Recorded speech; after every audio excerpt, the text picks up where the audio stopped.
Hello, everyone, and welcome back to Pokemon Legends Arceus. Loading. It's black. What happened? The next day. Okay. Oof. Thought I was dying. You got Isekai again after only a day. Fuck.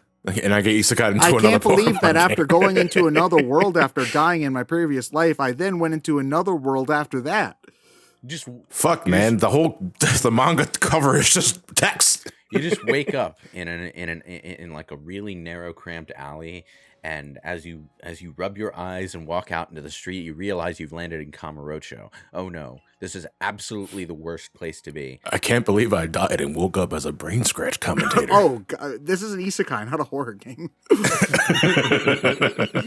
They're not mutually exclusive. You can have a horror Isekai.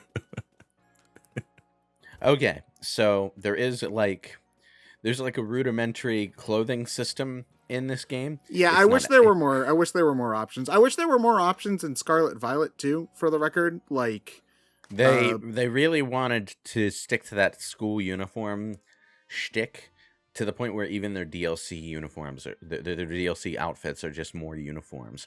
But like that's only really relatable to those few countries that still do school uniforms as a big cultural thing. yeah, You know? like I know some schools like in the States do uniforms, but not most of them. Even in the States, when a school does the uniform, you're not expected to wear the uniform everywhere you go. Yeah, you like have normal you- clothes too. You wear the uniform at school. There are dress down days where you can just come in your clothes. Yeah, so You know, Yeah, casual Fridays and some other shit like that. there's like, you know, Well, the thing, see, like when I was still in high school, we still had like not so much a uniform mandate, but uniform color. Like you could wear technically whatever, but it had to match the school's colors, really, like you couldn't wear a black so that shirt. they would know that they would know that you're a student. Like there couldn't be anything on the shirt, like no graphic tees. But the kind of shirt you wear could be anything. It just had to match the school's colors. That's weird to me, a little bit. I agree. Like, just let us wear regular clothes. At my school, we could wear anything that was like, decent. Like, look, I'm used to both worlds. My grade school was a Catholic school. We had our uniforms. Had to go to a certain store to buy them and everything. But like then I went to high school, and every day was dress down day, and it was great. I love it. Like middle school, like was probably the strictest I had. Like not only were you restricted to the school's colors, but it also had to be like a collar shirt and like khakis and shit like that. Huh? I don't get the Yeah. point nowadays because all it does is just make you have to do more laundry. No, it's stifle your creativity. Well, look, it's like, when you're an adult and you're working, you have to wear like a suit and tie or a shirt and tie, whatever your job requires. It's just preparing you for the real world. That's the logic. Except Now look at me now. the real world is an ever-changing monster, and by the time you grow up, the real world is different from that too. So I want to just point fuck. out real quick that this game has the best options for starters in the series, hands down. Because Oshawott, Cyndaquil, and Rowlet are awesome. I'll be using all three because the game gives you the extra ones at the end of your last playthrough. So. they just picked 3 fan favorites from 3 separate generations and put them together. So yeah, the starter lineup is awesome. It's a who's who of favorite starters. Yeah, so I'm not a huge fan of the new evolutions personally, but I'm also a purist. So when you change things, I get scared and cry like a little baby. Scared. Yeah, change is scary, and I don't like it. I like this detail. They didn't have to do this, but they absolutely did. Where before you get your actual old timey clothing, you just stick your old timey like belt pack onto your modern T-shirt, and it absolutely does not work. And everyone comments on this. It's just like I wish Pokemon games had more details like that. But yeah, this is a fun setup because you're essentially being recruited into an old-timey Pokemon catching like expedition group. They go out and catch Pokemon so that they can study them, but they're all absolute shit at catching Pokemon because catching Pokemon with Pokeballs is a new thing. Nobody has had time to develop the skills, but you, from the modern age are exceptional, not because you as a person are in any way unusually good at anything, but because you come from a time where throwing Pokeballs is just a normal thing everyone does. Hi, Oh, Volo. oh God. The moment I saw this guy, I was like, you're bad. You're a bad guy. I know you're the bad guy. I Really? could tell. The exact second I was like, this asshole is up to something. I knew. I smelled it on him. I smelled the Cynthia on him. So. My thought was like, wait, is this a Forgotten Realms crossover? What? What is this, a crossover episode? Yeah, I didn't quite understand what they was talking about until I just saw the glare as he was getting right to the ball. I was like, oh, Cynthia, our ancestor. Oh no. Yeah, oh no. Yeah. They gender flipped Cynthia too. I didn't even catch that. Okay, so one of the cool things about Pokemon Stop it, Riot. It's only a child. One of the cool things about Pokemon battling in Legends Arceus is that you can run around during the battle. This is both cool for a battle framing standpoint, but also it's also your means of running away. You can run away while your Pokemon is fighting, and you just sort of... I don't know why, but I thought like, okay, finally we can assist our Pokemon in battles. Well, I mean... So you just fucking punt the Togepi away. I mean... I also appreciate that they didn't think that the original system, they didn't have to leave the old system alone. The battle system in this game is much different than it normally is. Oh yeah, it still needs some tweaking, but it's different. It has like different styles, like aggressive style or quick style, whatever. Which I appreciated, because for once I actually thought differently than how I normally do while playing Pokemon. I didn't just think, move I just gotta switch to the type that's effective and, that's it. I actually had to look at my options and consider things and whatnot, which I appreciated a lot. It does add some nice layering. Unfortunately, there aren't a lot of trainer battles in this game, so... There isn't, which I suppose makes sense, and that's part of the thing that I would appreciate going forward. Maybe not necessarily more trainer battles. I don't know. I feel like putting in the standard trainer battles is kind of awkward in an open world space.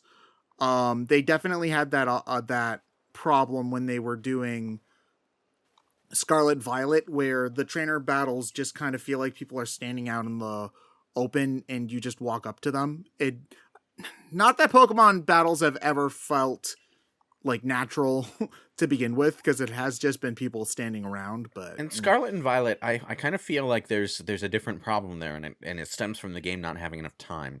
A lot of the areas, in particular the area just to the east of the main hub city, are arranged in a way that makes it seem like they expected the game to involve the trainer sees you, they challenge you to a battle mechanic. In fact, in that specific area, there are even tunnels going under the main road that you can take to avoid the trainers entirely. But there's no point to it, because the trainers don't challenge you, you challenge them. So yeah, it just feels like they had a change of mindset regarding the trainers partway through development, but didn't have time to implement it properly. So we'll see what they do in the next game, but I like the idea of trainers in the open world being more of an optional challenge. I'd also like it if they made them just a bit harder, because especially in the early game, goddamn, those are a waste of time. Yeah, I mean, that is something that this game does try to do to its credit. This is probably the hardest Pokemon game they've released in a long time. It still isn't too challenging, granted, but they definitely tried to, add some elements of danger, especially when you try to go for Pokemon above your weight class. Yeah. But I was going to ask, does that difficulty necessarily stem from just the mechanics of the game, or are you fighting muscle memory a whole bunch? Well, it's not really so much as muscle memory, but it's more... So setting aside everything about Scarlet and Violet, where, you can effectively have a Pokemon Center with you at all time. In a game like Pokemon, especially in a game where you heal, you can heal fully all the time, you'd kind of think that they would then, make the fights harder to compensate for that, but they just kind of don't. So, like, whenever you're fighting against a trainer, they typically only ever have, like, one Pokemon on them. If or you're like lucky, up to, they have 2. Yeah. Versus compared to Gen 1, 2, 3, and 1 through 5, really, where, like, by the end of the game, trainers will have full teams of Pokemon. You actually have to switch out, and there's an endurance element to it because you don't just get to heal. That takes up a turn, which is a big deal in Pokemon. So I just kind of wish that this is more of a Scarlet Violet thing because it's not really super it's not really super applicable to Arceus, where all of the trainer fights are basically story driven. I just wish that they tried more to, like, make the trainer fights a little bit more involved. So, what Legends Arceus focuses on is exploring the wilderness and engaging with Pokemon as wildlife. They are very much expanding on the idea of Pokemon as roaming enemies. And also that mechanic where you send out a Pokemon to knock the fruit out of a berry tree, I love that. So that's actually one thing that I love about this game is that you feel like you're, like, exploring with the Pokemon a lot more. This was something that they tried to implement via HMs in the old games.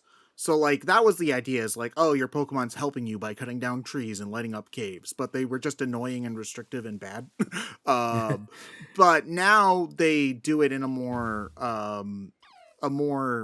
direct way where they can knock stuff down trees. They can break open walls and pick up things and stuff like that. It's just context sensitive actions, not HMs. Yeah. It's worth noting that the developers of Scarlet and Violet were obviously sharing notes with the developers of Legends Arceus, but Scarlet and Violet feels like a step back in a lot of ways because the Scarlet and Violet developers obviously did not have time to implement all of the cool ideas that this game had. So they have some of them, like letting you just freely change up your moves based on what moves you previously had and everything, or being able to just re-nickname your Pokemon whenever you want from the menu, because why should I have to go to another NPC to rename my Pokemon, that kind of thing. That all debuted in this game. But in Scarlet and Violet, you don't have the cool button-based fucking Persona 5 UI down there, and you don't have the ability to run around during battles. You're just stuck in the usual behind the back stance. But, like, okay. When it comes to catching Pokemon in Legends Arceus, the ideal way to do it is not to go into battle at all. If you can just chuck a Pokeball at a Pokemon and hit them in the back, you can absolutely catch them without battling them at all. Most Pokemon, you can also it's throw easier. food at them. You can also, distract them by throwing an item that will just get them confused, etc. Catching them off guard in general, essentially. You can chuck out bait. You can stealth up behind them and chuck a Pokeball at their back. You can hit them. You put a dollar bill on a fishing line. It's basically Pokemon lure them Snap, into a ball. now that I'm thinking about it. But here's the thing. The Pokemon can attack the player now. Yes. Yes, Yeah. they can just try to maul you. It's like Now, I know what I'm asking you, but can you defend yourself? No, you have to run away. Or do you? You're a fucking baby.